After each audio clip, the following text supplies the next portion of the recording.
So in college, I was a government major, which means I had to write a lot of papers. Now, when a normal student writes a paper, they might spread the work out a little like this. So, you get started maybe a little slowly, but you get enough done in the first week that with some heavier days later on, everything gets done and things stay civil. And I would want to do that like that. That would be the plan. I would have it all ready to go, but then actually the paper would come along, and then I would kind of do this. And that would happen every single paper. But then came my 90-page senior thesis, a paper you're supposed to spend a year on. I knew for a paper like that, my normal workflow was not an option. It was way too big a project. So I planned things out, and I decided I kind of had to go something like this. This is how the year would go. So I'd start off light, and I'd bump it up in the middle months.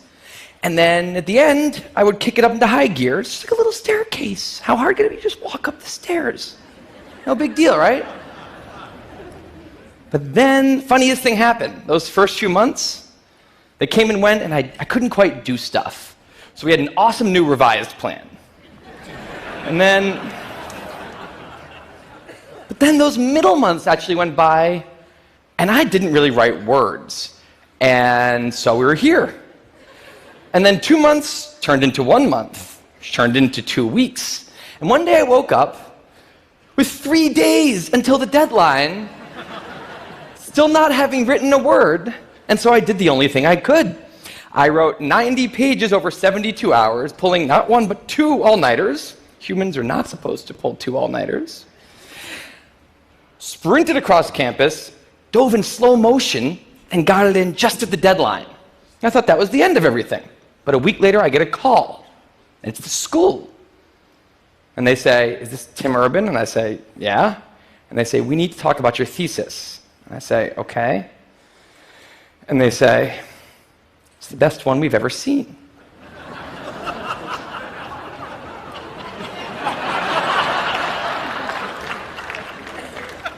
That did not happen.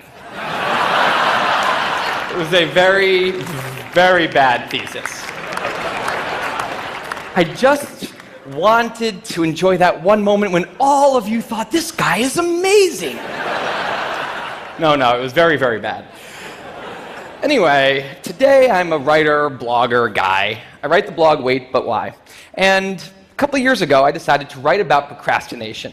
My behaviors always perplexed the non-procrastinators around me, and I wanted to explain to the non-procrastinators of the world what goes on in the heads of procrastinators and why we are the way we are. Now, I had a hypothesis that the brains of procrastinators were actually different than the brains of other people.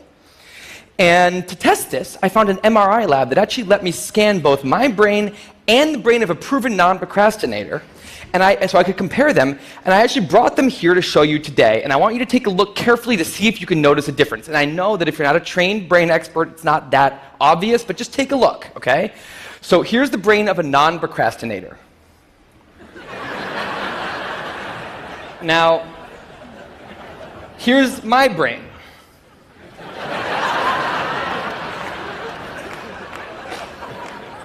There is a difference.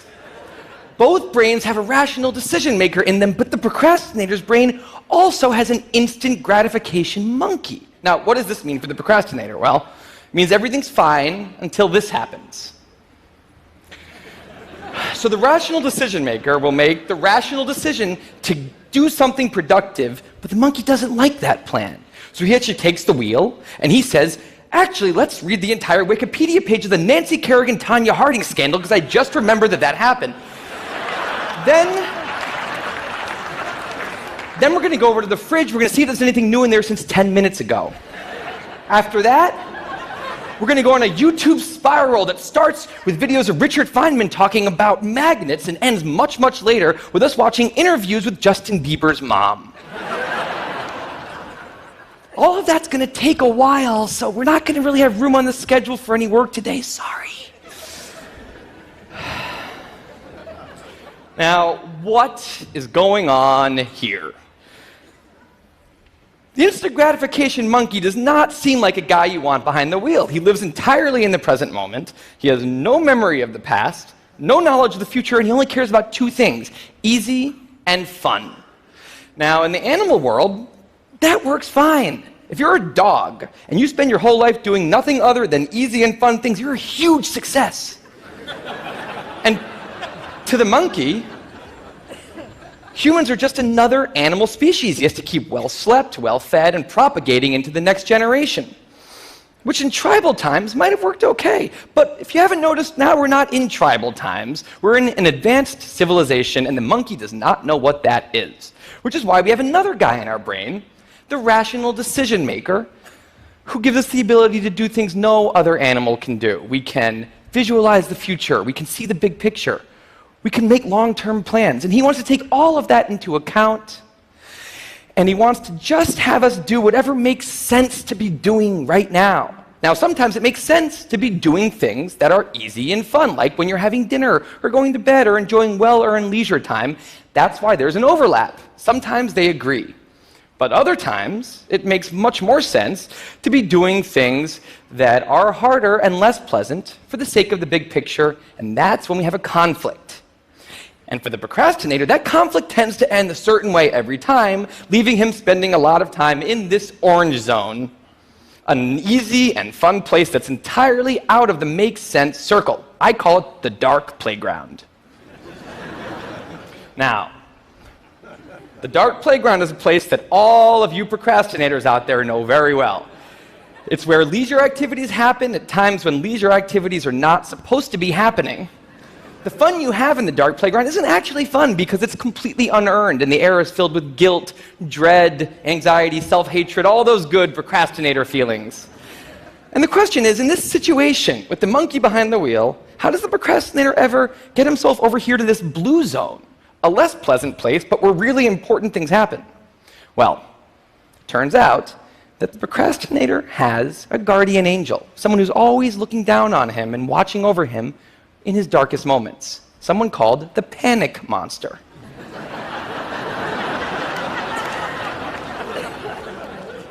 Now, the panic monster is dormant most of the time, but he suddenly wakes up anytime a deadline gets too close or there's danger of public embarrassment, a career disaster, or some other scary consequence. And importantly, he's the only thing that the monkey is terrified of. Now, he became very relevant in my life pretty recently because the people of TED reached out to me about 6 months ago and invited me to do a TED Talk.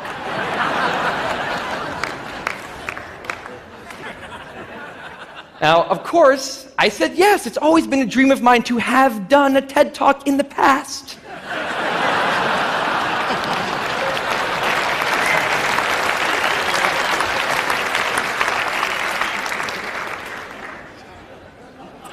But in the middle of all this excitement, the rational decision maker seemed to have something else on his mind. He was saying, are we clear on what we just accepted? Do we get what's going to be now happening one day in the future? We need to sit down and work on this right now.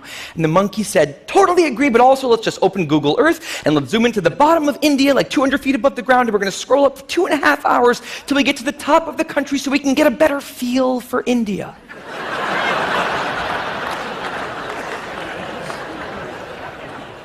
So that's what we did that day. As 6 months turned into 4, and then 2, and then 1, the people of TED decided to release the speakers. And I opened up the website, and there was my face staring right back at me, and guess who woke up? So the panic monster starts losing his mind, and a few seconds later, the whole system's in mayhem.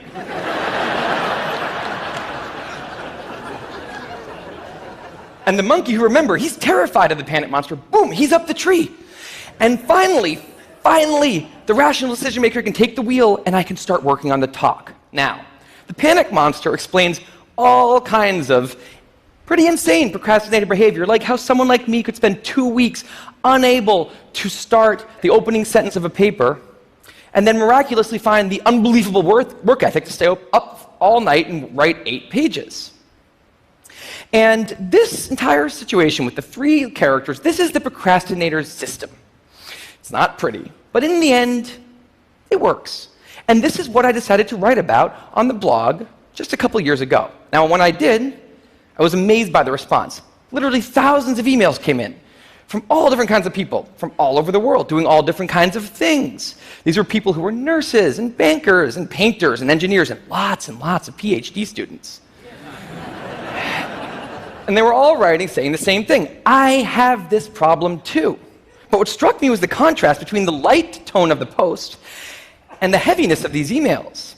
These people were writing with intense frustration about what procrastination had done to their lives, about what this monkey had done to them. And I thought about this, and I said, if the procrastinator system works, then what's going on? Why are all these people in such a dark place? Well, it turns out that there's two kinds of procrastination. Everything I've talked about today, the examples I've given, they all have deadlines. And when there's deadlines, the effects of procrastination are contained to the short term because the panic monster gets involved. But there's a second kind of procrastination that happens in situations when there is no deadline. So if you want to have a career where you want to be a self-starter, something in the arts, something entrepreneurial, there's no deadlines on those things at first because nothing's happening at first, not until you've gone out and done the hard work to get some momentum, to get things going. There's also all kinds of important things outside of your career that don't involve any deadlines, like seeing your family or exercising and taking care of your health, working on your relationship, or getting out of a relationship that isn't working. Now, if the procrastinator's only mechanism of doing these hard things is the panic monster, that's a problem because in all of these non-deadline situations, the panic monster doesn't show up. He has nothing to wake up for. So the effects of procrastination, they're not contained. They just extend outward forever. And it's this long-term kind of procrastination that's much less visible and much less talked about than the funnier, short-term, deadline-based kind. It's usually suffered quietly and privately, and it can be the source of a huge amount of long-term unhappiness and regrets. And I thought, that's why these people are emailing, and that's why they're in such a bad place. It's not that they're cramming for some project. It's that long-term procrastination has made them feel like a spectator at times in their own lives. The frustration was not that they couldn't achieve their dreams, it's that they weren't even able to start chasing them. So I read these emails and I had a little bit of an epiphany that I don't think non-procrastinators exist. That's right. I think all of you are procrastinators. Now, you might not all be a mess, like some of us. And some of you may have a healthy relationship with deadlines.